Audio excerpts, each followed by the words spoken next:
दोस्तों, बिहार में HIV AIDS विस्फोट, 1 लाख पार मरीजों की संख्या। अब ये नहीं रुकेगा। स्वास्थ्य मंत्री मंगल पांडे ने क्या बताया, लोगों में मची दहशत, कैसे होगी रोकथाम। दोस्तों, हम वो पीढ़ी है जिसने महामारी को देखा है। भला कोरोना काल कौन भूल सकता है। हमने देखा कैसे कोरोना ने जिंदगी की रफ्तार को धीमा कर दिया, रोक दिया। देश दुनिया जिसने हिलाकर रख दिया, और कैसे हमने देखा कि अस्पतालों के बाहर कतारें थी, कैसे एक वायरस ने दुनिया की इकोनॉमी को हिला के रख दिया। और फिलहाल बिहार में भी एक ऐसी बीमारी उत्पन्न हो रही है और जिसने स्वास्थ्य तंत्र और समाज दोनों को सोचने पर मजबूर कर दिया है। दोस्तों, बिहार में एड्स से पीड़ित की संख्या 1 लाख के पार हो गई है। इसकी पुष्टि खुद राज्य के स्वास्थ्य मंत्री मंगल पांडे ने विधान परिषद में की है। सबसे ज्यादा मामले राजधानी पटना में और गया सहित 13 जिलों को हाई रिस्क जोन में रखा गया है। तो आखिर कैसे, क्यों और क्या इसका हल, अब क्या करेंगे मंगल पांडे। बिहार का स्वास्थ्य सिस्टम तो ऐसे ही चरमराया है, कैसे इसे रोकेंगे, इस बड़ी चुनौती का कैसे बिहार का सिस्टम, स्वास्थ्य तंत्र सामना करेगा, आपको बताएंगे। नमस्कार, द राजनीति बिहार का आप खास सेगमेंट देख रहे हैं, खबर और विश्लेषण के साथ मैं हूं आपके साथ यासूब रजा। दोस्तों, बिहार विधानसभा का बजट सत्र, विधान परिषद, जहां आमतौर पर गंभीर माहौल, और वहां एक ऐसा मुद्दा जिसने सभी को चौंका दिया। दोस्तों, मंगलवार को ध्यानाकर्षण प्रस्ताव के जरिए डॉक्टर राजवर्धन आजाद समेत 9 पार्षदों ने एचआईवी संक्रमण के बढ़ते मामलों पर सरकार से जवाब मांगा, सरकार की जिम्मेदारी की बात की, कदम क्या उठाया गया इसका जिक्र किया। और बिहार के स्वास्थ्य मंत्री तो ऐसे हैं कि अगर सवाल पूछ दीजिए तो वो तिलमिला जाते हैं, बौखला जाते हैं। मंगल पांडे जहां के हैं वहां का अस्पताल सही नहीं कर पा, उनका गृह जिला चौपट व्यवस्था में है। खैर, अब जब सभी विपक्षी विधान पार्षदों ने घेरा तो भाई मंगल पांडे को जवाब तो देना था, क्योंकि उस स्थिति से, कोरोना काल से निकलने की देश कोशिश कर रहा है। ऐसे में ये बीमारी और संख्या डराने वाली, जवाब देने के लिए स्वास्थ्य मंत्री मंगल पांडे खड़े हुए। उन्होंने माना कि आंकड़े चिंताजनक है।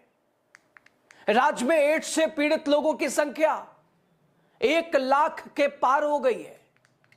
खुद स्वास्थ्य मंत्री मंगल पांडे ने इसकी पुष्टि की और स्वास्थ्य विभाग द्वारा पेश आंकड़ों के मुताबिक पटना में 8,270 मामले हैं, गया में 5,670 मामले, मुजफ्फरपुर में लगभग 5200 के आसपास, सीतामढ़ी में लगभग 5,000 से ज्यादा, बेगूसराय में 4,700 मामले, भागलपुर में 3,000 के आसपास।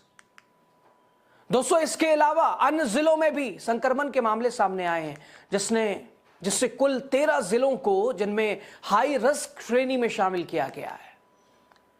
सरकार का कहना है कि राज्य में 196 समेकित परामर्श और जांच केंद्र आईसीटीसी संचालित है। यहां एचआईवी की निःशुल्क जांच, काउंसलिंग और सलाह उपलब्ध कराई जाती है। विशेषज्ञों की माने तो बढ़ते आंकड़ों का एक कारण यह भी हो सकता है कि अब ज्यादा से ज्यादा लोग जांच करवा रहे हैं, लोगों में जागरूकता है और जिससे छिपे हुए मामलों का खुलासा हो रहा है। दोस्तों, एचआईवी और एड्स क्या है, दोनों के बीच अंतर को समझिए। दोस्तों, HIV human immuno deficiency virus, एक ऐसा वायरस जो शरीर की प्रतिरक्षा प्रणाली यानी इम्यून सिस्टम, खासकर दोस्तों CD4, जो कि कोशिकाओं को नष्ट करके कमजोर कर देता है। यह मुख्य रूप से असुरक्षित यौन संबंध, संक्रमित सुइयों या संक्रमित रक्त के माध्यम से फैलता है। और साथ ही दोस्तों, समय पर इलाज ना मिलने पर यह गंभीर एड्स का रूप ले सकता है। लेकिन ART के जरिए संक्रमित व्यक्ति सामान्य जीवन जी सकता है। जरूरी है समय पर जांच, नियमित दवा और जागरूकता। अब सवाल ये, क्यों बढ़ा यह खतरा और क्यों बढ़ता है? स्वास्थ्य विशेषज्ञों के मुताबिक संभावित कारण हो सकता है असुरक्षित यौन संबंध, प्रवासी मजदूरों की आवाजाही, जागरूकता की कमी, संसाधन का इस्तेमाल न करना, सामाजिक कलंक के कारण जांच से बचना, इंजेक्शन या ब्लड ट्रांसफ्यूजन में लापरवाही, हालांकि अब यह काफी नियंत्रित है। दोस्तों, एचआईवी के मामले में सबसे बड़ी चुनौती है चुप्पी। लोग जांच कराने से डरते हैं। समाज में भेदभाव का डर एक बड़ी वजह है।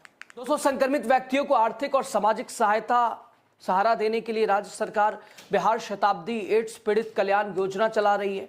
इसके तहत हर संक्रमित व्यक्ति को 1500 प्रतिमाह, 18 वर्ष से कम आयु के 2 आश्रित बच्चों को 1000 प्रतिमाह दिए जाते हैं। स्वास्थ्य मंत्री मंगल पांडे ने बताया कि वित्तीय वर्ष 2025-26 में दिसंबर तक 63.81 करोड़ रुपए सीधे लाभार्थियों के खाते में ट्रांसफर किए जा चुके हैं। सवाल यह भी कि क्या बिहार किसी विस्फोट की ओर बढ़ रहा है? क्या बिहार के लिए खतरे की घंटी है? विशेषज्ञों का कहना है कि घबराने की जरूरत नहीं, लेकिन सतर्क रहना जरूरी है। सतर्क रहने की हिदायत दी जा रही है। एचआईवी कोई हवा से फैलने वाली बीमारी नहीं है, जैसे कोरोना या और भी कोई संक्रमण आप देखते हैं।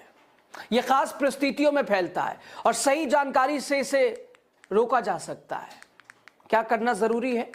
सुरक्षित व्यवहार, नियमित जांच, गर्भवती महिलाओं की अनिवार्य स्क्रीनिंग, इसके अलावा सबसे महत्वपूर्ण जागरूकता अभियान, सामाजिक भेदभाव खत्म करना। एचआईवी से लड़ाई केवल दवा से नहीं जीती जा सकती दोस्तों, ये सामाजिक जागरूकता की लड़ाई भी है।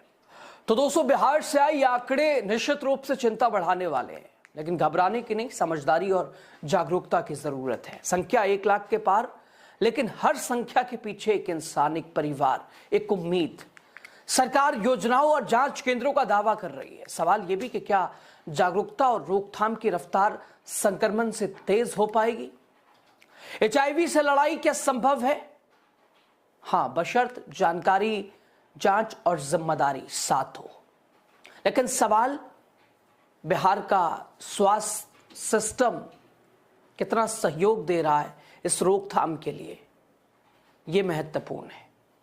मंगल पांडे ने कोशिश तो की कि काम चल रहा है, रोकथाम के लिए हर प्रयास जारी है, लेकिन धरातल पर चीजें कितनी उतरी हैं? आपको क्या लगता है दोस्तों, इस बीमारी के बढ़ने के पीछे की वजह बताइएगा जरूर। जब सवाल किया गया, उन्होंने सीधे ये आरोप लगाया, हमारे यहाँ तो कम है, इससे भी ज्यादा मोतिहारी, मुजफ्फरपुर और अन्य जिलों में है, जाके उनकी संख्या का पता लगाइए। कोई किसी तरह का कोई अकाउंटेबिलिटी नहीं है। हमारे जो स्वास्थ्य मंत्री हैं मंगल पांडे जी, न जाने किस जमाने से वो बिहार के स्वास्थ्य मंत्री हैं, लेकिन कोई चिंता नहीं है। कैंडी क्रश कर रहे होंगे अभी भी कहीं बैठ करके। वर्ल्ड एड्स डे के दिन हमने बिहार में देखा कि नारे लगवाए जा रहे थे। नारा था कि जब पति आवारा हो तो कॉन्डम ही सहारा हो। अब एक सवाल तो बिहार की जनता भी इनसे पूछेगी, जब बिहार सरकार आवारा हो तो कौन सहारा हो? और जब खाते में 10,000 दे दिए जाएं तो किसको चिंता होती है, किसको परवाह होती है कि किसको एचआईवी हो रहा है, किसको एड्स हो रहा है, किस जिले में कितना फैल रहा है, जब हमारे स्वास्थ्य मंत्री बेसुध पड़े।